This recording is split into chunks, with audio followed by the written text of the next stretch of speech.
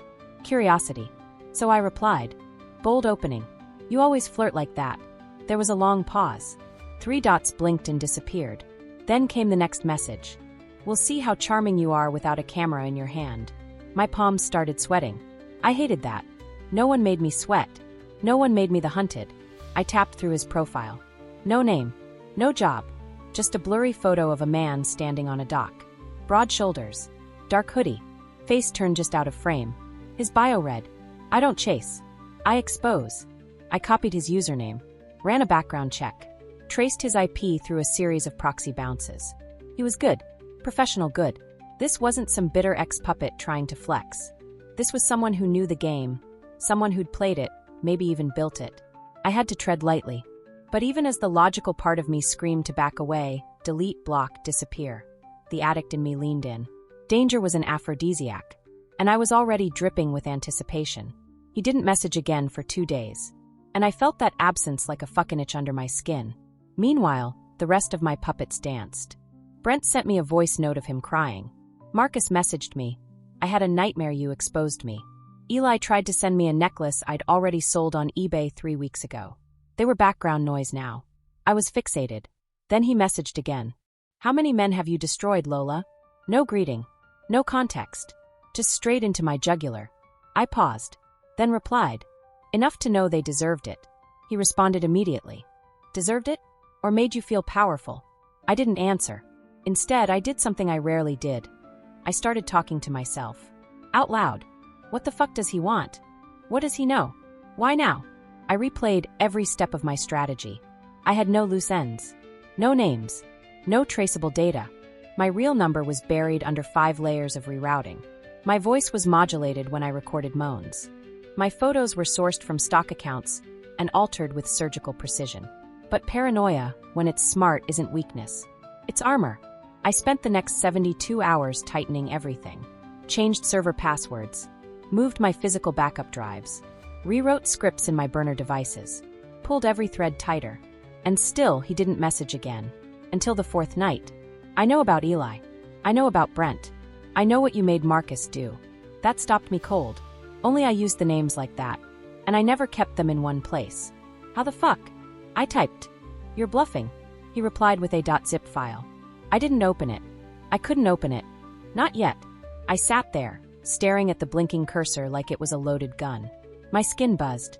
My mouth went dry. And my brain, always sharp, always 10 steps ahead, suddenly felt slow.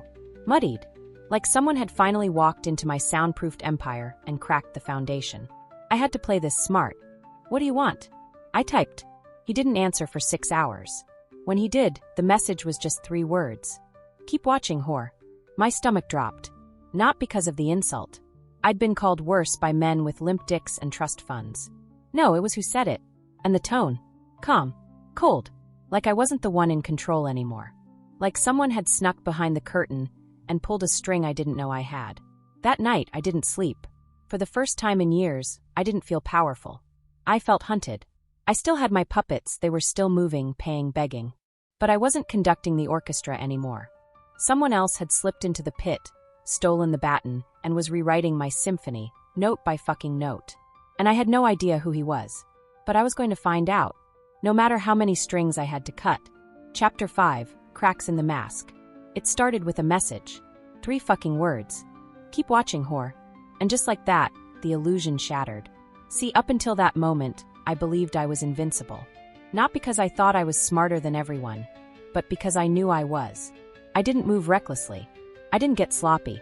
Every step, every click, every message was premeditated, masked, encrypted, layered behind proxies and fake identities that I rebuilt monthly like clockwork. I was careful. I was untouchable. But when he sent that .zip file, when he named my puppets, their sins, and my strings, something inside me cracked. Not just fear. Something older. Something darker. A shadow I'd kept locked up so long, I forgot it even had a voice. For the first time in years, I felt seen. Not as Lola. Not as the temptress. Not as the puppet master. As me. And that terrified the fuck out of me. I didn't open the .zip file. I refused. I couldn't risk it. I didn't even know if it was laced with malware or a decoy meant to rattle me. But the damage was already done. The message was clear. Someone had slipped into my world, peeled back the curtain, and seen the strings I used to strangle men. And now, he was pulling mine. I stared at the screen for what felt like hours. My hand hovered over the keyboard, but I couldn't type. Not witty comebacks. Not veiled threats. Nothing. I felt naked. Exposed. Vulnerable. I hate that feeling. It took me back. Way, way back, to the little girl I used to be. I was 11 when I first learned what it meant to be powerless. My mother was a drunk. Not the kind who hides vodka in the laundry detergent. The kind who stumbles through the house in broad daylight, screams at the TV, and slaps you for breathing too loud. My father? He was worse. When he was home, which wasn't often, he was quiet. Cold. Calculated. A man who moved like a ghost but hit like a hammer. I remember once I dropped his cigarette tray. Ash everywhere. He didn't yell. He just stared at me like I was a piece of trash stuck to his shoe. Then he grabbed me by the arm and dragged me out of the house barefoot, tossed me onto the front lawn and told me to stay out with the rest of the garbage. I slept outside that night. In the rain. In my pajamas. That's when I learned silence was the most dangerous weapon in the world. Not screaming. Not slapping. Silence. It seeps into your skin and convinces you you're not worth hearing. That you don't matter. That you're invisible. And if you're invisible, no one can hurt you, right? Wrong. I spent most of my teenage years pretending. Smiling when I wanted to scream. Agreeing when I wanted to run. I learned to be what people needed, not what I was. I became a shapeshifter. A survivor. A good girl. Until I wasn't. The first time I used a man, it wasn't for money. It was for safety. His name was Damien. 21. Tall. Older. He offered me rides to school when I didn't want to walk past the boys who'd yell from their bikes and call me a slut for wearing jeans that hugged my ass. He'd drive me, tell me I was pretty, buy me burgers and lie through his teeth about respect. Then one night, he parked in the woods and locked the door. Told me it was time I paid him back. I didn't cry. Didn't scream. I reached into my backpack and pulled out a pocket knife I'd stolen from my dad's toolbox 2 weeks earlier. Pressed it against Damien's neck and told him if he ever tried that shit again, I'd carve my name into his face. He laughed. Said I was bluffing. So I carved. Didn't go deep. Just enough to make him bleed. Enough to make him remember. He never came near me again. That was the first time I realized something important. Power isn't given. It's taken. And once you get a taste of it, real, spine-tingling, blood-pumping power, you never forget it. Back in the present, I sat in my apartment, blinds drawn, laptop open, phone silent, and realized I hadn't felt this powerless since Damien. Since my father. Since that fucking cigarette tray. Who the fuck was this man? He knew about my puppets. He knew me. But that's impossible. My real name was scrubbed. My online footprints were wiped monthly. I changed devices, IP addresses, SIM cards. No one had ever gotten this close before. No one had even tried. Until now. I tried to distract myself. Went through my messages. Marcus had sent another 1,000. No request, no prompt. Brent was asking if I was mad at him. Eli had written an email confessing he loved me. Kevin, he sent a poem. A fucking poem. But I couldn't focus. Their desperation used to amuse me. Now it felt distant. Dull. Like static. My mind was still stuck on him. What if he was one of them? One of my puppets playing a long con? But no. They weren't that smart. None of them had the discipline, the patience, the cold, deliberate tone this man carried. He was something else. And I hated that I didn't know what. I started digging. Traced the messages. Set up decoys. Planted fake profiles to bait him. But he didn't take the bait. He didn't respond, just watched. And watching is worse than threats. Worse than insults. It's what my father used to do. Watch. Wait. Judge. Until he snapped. And I was starting to feel that same tension now, like I was walking barefoot on glass with a blindfold. I started hearing things at night. Every creak, every hum of the fridge, every notification made my skin twitch. I unplugged Alexa, turned off my webcam, taped over the mic. I was unraveling, piece by piece, thread by bloodied thread. The girl who once sliced a man's cheek open without blinking? She was cowering in the corner now, shaking, waiting, listening. And the worst part, I missed him, missed the messages, missed the danger. Because fear, when you've used it against others for so long, becomes an addiction. And I was deep in withdrawal, craving the next message like it was heroin. But he said to watch. So I did. I watched my inbox, my files, my doors. But nothing came. And in that silence, I heard the crack. The mask I'd worn, sexy, cold, untouchable Lola, began to split. Because the truth was, I hadn't built an empire of power. I'd built a prison. And every puppet, every string, every secret was just another bar in the cage I locked myself in.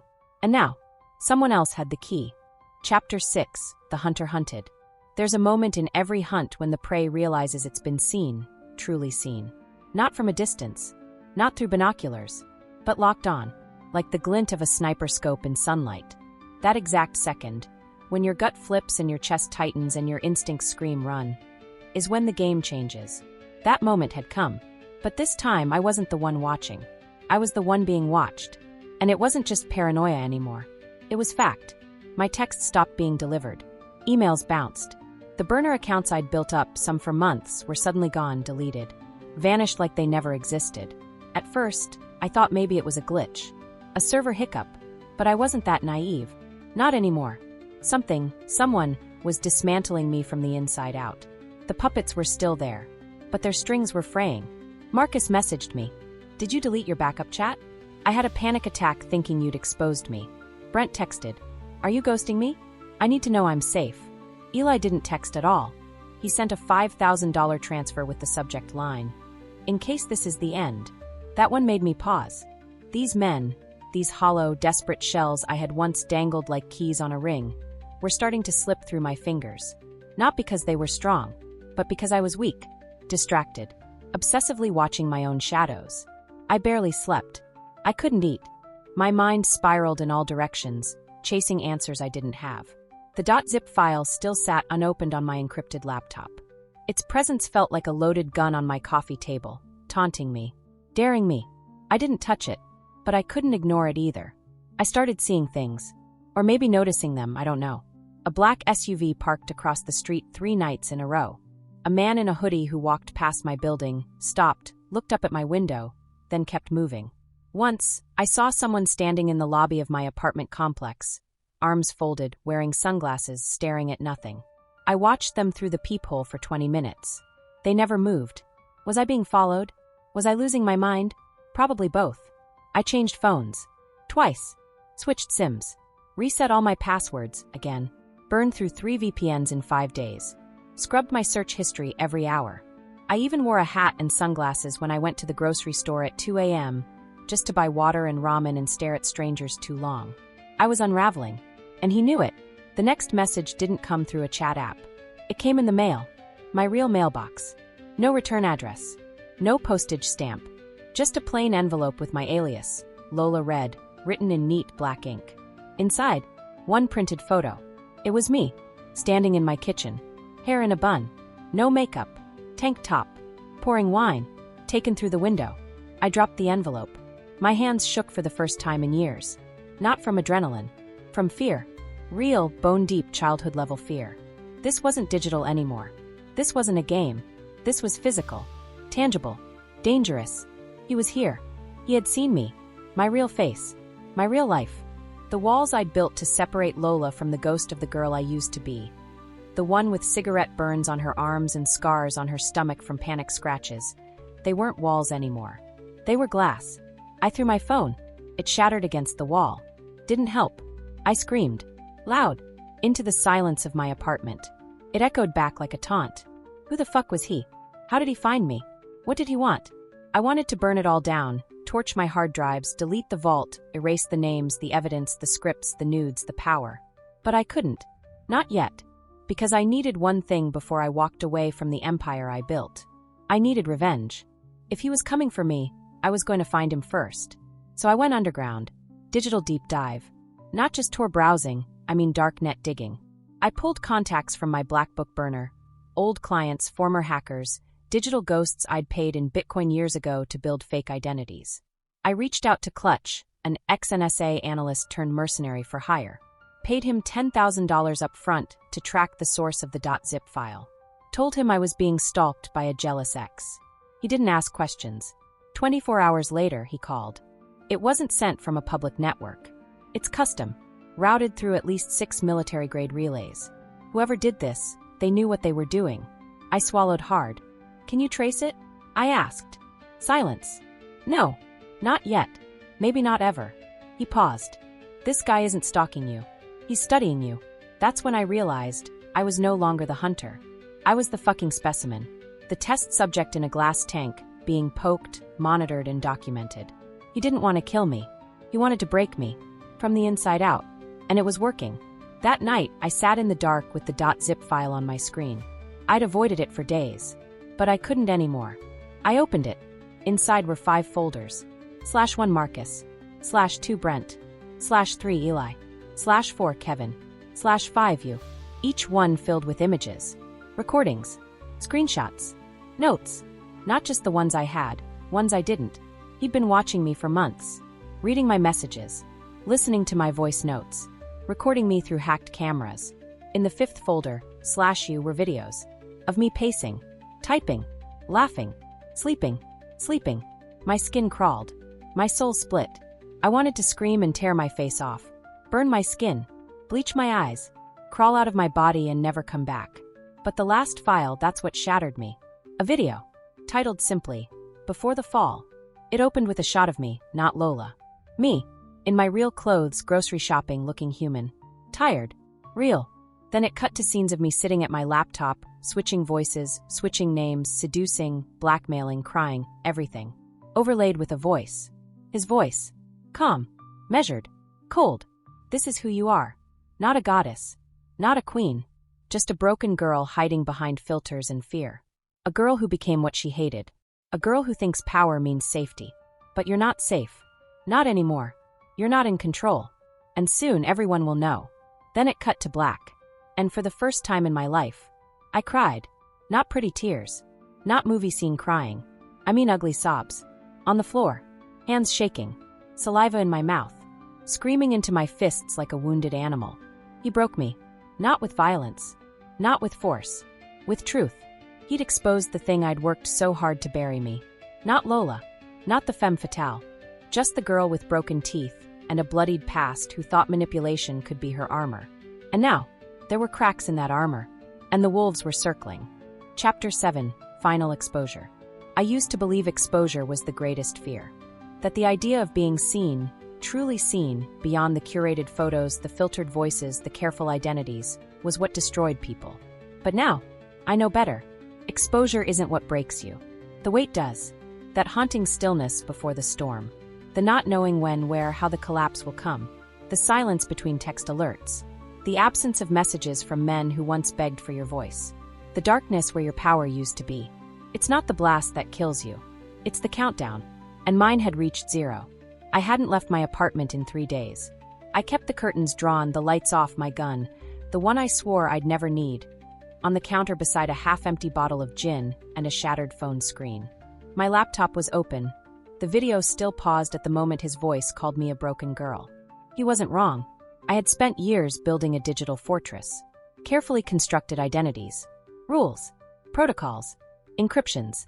Burners. Ghost numbers. Backup servers. I had built an empire on secrets, my own and everyone else's. And now, with one file, one message, one voice, he'd reduced all of it to rubble. My puppets? Gone. Marcus deleted all his accounts. Brent emailed me once, just one word. Blocked. Eli transferred 20 grand with a note. This ends now. Even Kevin, soft, stupid Kevin, reported my number to his company's internal security team. I know because I intercepted the report. His exact words. I was manipulated. She tricked me. She has material I didn't consent to share. I laughed when I read it, a bitter, acidic laugh that burned my throat. Consent. These men begged to be used. They offered their sins like gifts. I didn't take anything. I unlocked them. But none of that mattered anymore. The narrative had flipped, and I had no voice left to fight it. 3 days ago, I was a goddess. Today, I was a ghost. I hadn't showered. I hadn't eaten.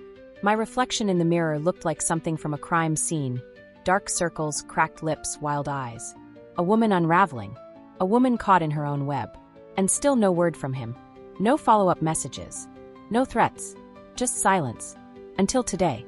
The doorbell rang at 2:14 p.m. Not a buzz. A ring. My building doesn't have a doorbell. My heart stopped. I grabbed the gun, crept to the door, peered through the peephole. Nothing. But then, a small manila envelope slid under the door. No name. No label. No sound of footsteps after. Just an envelope.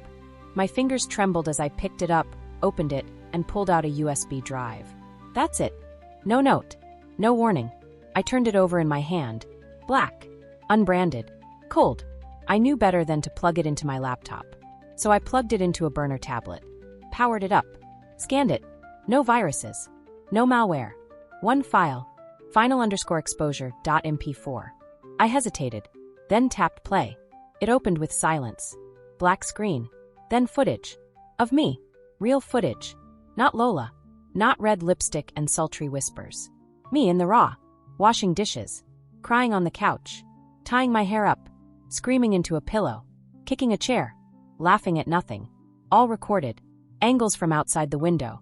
Across the street. Hidden camera footage. Drones. Security feeds. I stared in horror. This wasn't just digital espionage. This was surveillance. Intimate surveillance. Someone had followed me. Lived in my shadow. Then came the audio. His voice. Calm. Measured. Soft. You thought you were in control. That you could build a world out of lies and stand on top of it like a queen.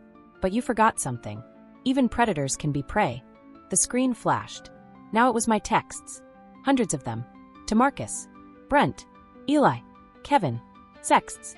Blackmail. Manipulation. My voice layered over each message, reading them out loud. My own words. Weaponized against me. Then the footage shifted. Him. Standing in front of a camera. Mask on. All black. Voice distorted now. I don't need to destroy you, Lola. You've already done that. I'm just giving the world a front row seat. Then came the reveal. A countdown. Titled, Mass Leak Upload 12 Hours. It was already ticking. Every file. Every screenshot. Every voice note. Scheduled for public release. He'd built a platform. Anonymous. Untraceable. And he'd timed it. In 12 hours, my entire empire would be exposed.